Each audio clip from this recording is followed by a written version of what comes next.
मुंबई, काँग्रेस नेत्यांनी घेतली उद्धव ठाकरे यांची भेट. मुंबई, GR मधील शब्दरचना ओबीसींसाठी अडचणीची ठरणार, छगन भुजबळ. मुंबई, लक्ष्मण हाकेंकडून राज्यव्यापी ओबीसी संघर्ष यात्रेची तयारी. नागपूर, फडणवीसांच्या प्रेमापोटी कोणी जाहिरात दिली तर रोहित पवारांच्या पोटात का दुखावे, बावनकुळे. उरणमधील ONGC प्रकल्पात भीषण आग. सोलापूर, महाराष्ट्रातही लिंगायत समाजाला स्वतंत्र धर्माची मान्यता मिळावी यासाठी जोर वाढतोय.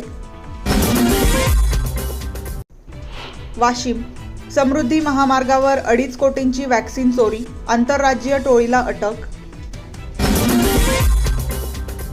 गोंदिया, जिल्ह्यात अतिवृष्टीचा तडाखा, 38,19,000चा मदत निधी वाटप. पुणे, अश्विनी केदारी यांचा मृत्यू, 2023च्या PSI परीक्षेत राज्यात मुलींमध्ये होत्या प्रथम. कुलगाम, सैन्याची दहशतवाद्यांशी चकमक, 1 दहशतवादी ठार.